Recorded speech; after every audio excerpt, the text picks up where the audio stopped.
Et restons en RDC. Nous revenons ce soir sur la répression des marches pacifiques en janvier. Avec nous sur ce plateau, André-Alain Atoundou. Bonsoir. Bonsoir, madame. Vous êtes le porte-parole de la majorité présidentielle.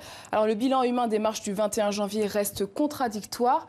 La conférence des évêques et l'ONU évoquent 6 morts. Le gouvernement parle de 2. Le cardinal Moussengo interpelle le pouvoir. On l'écoute.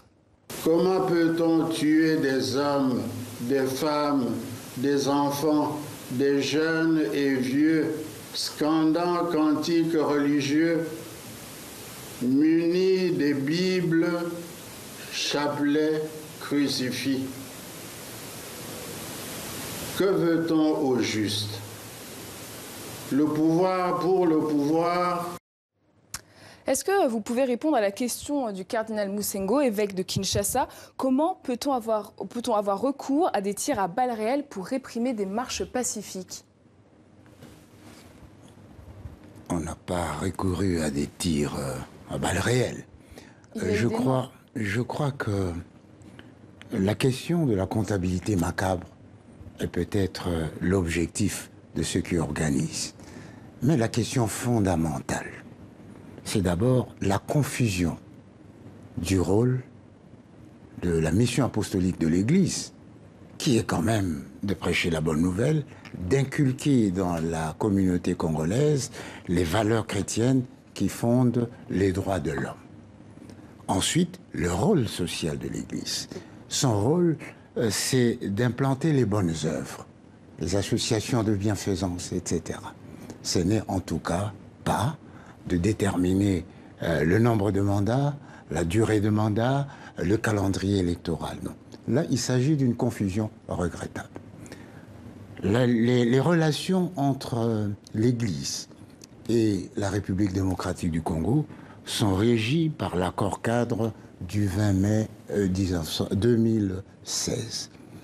Et là, l'objectif, c'est d'entreprendre une coopération harmonieuse entre le Vatican et la République démocratique du Congo pour assurer l'épanouissement du peuple congolais. Et dans ce texte... Pardonnez-moi, mais vous ne répondez pas à la question. Dans ce document, c'est important de savoir le contexte, parce que on voudrait confondre l'opération du maintien de l'ordre à une opération de persécution de chrétiens. Mais aujourd'hui, il y a des faits, des tirs à balles réelles. Oui, il y a eu des morts, personne n'en doute. Qui sont responsables? Qui sont responsables de ces morts? Ceux qui poussent à la désobéissance civile contre l'accord du Vatican. L'accord cadre dit que toute l'activité de l'Église catholique doit respecter la constitutionnalité en vigueur. Vous êtes en train... Alors, la question de la réaction. Vous savez, les forces de l'ordre doivent maintenir 3 choses essentiellement, mais au préalable, je voudrais dire ceci. Qu'il est nécessaire d'avoir la paix pour que la religion puisse s'épanouir. Ce que vous êtes en train de dire, ce sont les hommes d'église qui sont responsables des morts? Ils sont responsables pour avoir poussé certains chrétiens qui ont confondu, malheureusement, les questions de foi et les convictions politiques pour aboutir à ce résultat, qui est certainement recherché par les sponsors qui ne sont pas seulement dans l'Église catholique. Et en quoi, selon vous, les hommes d'église ont une responsabilité dans ces morts? Ils ont poussé à la désobéissance. Et dans cette opération des désobéissances civiques, il y a eu des loupards qui se sont introduits, qui ont agressé les forces de l'ordre. Et les forces de l'ordre ont l'obligation de rétablir l'ordre. Et il n'y a pas d'autre moyen de rétablir l'ordre que de tirer à balles réelles, monsieur? Non, on n'a pas tiré à balles. C'est une réponse aux agressions, aux gens qui ne voulaient pas qu'il y ait de l'ordre dans le pays. On ne peut pas confondre une marche politique à une procession religieuse. C'est regrettable. C'est contre l'esprit et la lettre de l'accord cadre qui nous régit, qui régit les rapports entre Vatican et la République démocratique du Congo. Je crois qu'il est temps, n'est-ce pas, qu'on cesse de faire une confusion. Lorsque quelque chose arrive, on pense que les morts, c'est très important, mais ce n'est pas la cause. ce n'est pas la finalité. Il faut chercher la responsabilité parmi ceux qui veulent, qui ont emprunté une logique perverse. Je voudrais vous rappeler quelques chiffres quand même. Le 19 décembre 2016, lors des premières marches contre le pouvoir de Joseph Kabila, 17 morts selon le ministère de l'Intérieur, une cinquantaine selon les organisateurs. 31 décembre 2017, au moins 5 morts selon l'ONU, une douzaine selon les organisateurs, 2 pour les autorités. Le 21 janvier 2017, 6 morts au moins selon l'ONU, 2 selon les autorités. Et il y aurait depuis décembre 2016 près de 350 blessés par balle. Est-ce que vous pouvez encore affirmer avec ces chiffres que ce sont des actes d'individus indisciplinés ou est-ce que ordre a été donné de tirer par balle sur des manifestants? Jamais on n'a donné l'ordre de tirer sur des citoyens.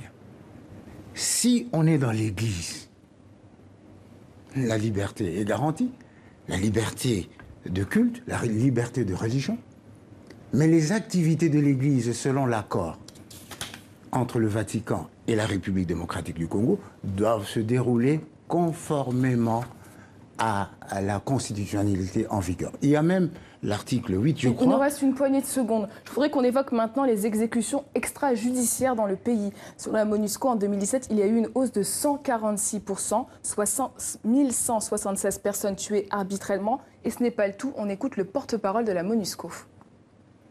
Nous avons eu un nombre pour 2017 de 6400 et quelques violations des droits de l'homme sur l'ensemble de la RDC. Exactement 6497 violations sur l'ensemble de la RDC, qui est une augmentation exceptionnelle. Monsieur Atoundou, qu'avez-vous à répondre à ces chiffres-là? Mais j'ai dit que les chiffres doivent être confrontés avec la réalité. Vous avez laissé parler le porte-parole de la MONUSCO. J'entends d'entendre le porte-parole du gouvernement, le porte-parole de la justice. Mais la FIDH, l'ONU vont dans le même sens. Est-ce que toutes ces organisations ne sont pas crédibles selon vous?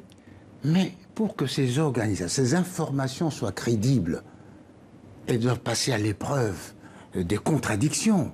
Vous savez que le contradictoire, c'est le principe fondamental de la vérité judiciaire. Lorsque quelqu'un affirme, on dit cela, c'est une prétention. Et c'est le juge qui établit la prétention par rapport à la réalité des faits. Qu'est-ce qu'on entend par exécution extrajudiciaire? Rapidement, parce qu'il nous reste plus de temps. Il faut confronter cette notion à ce que les magistrats entendent par cela.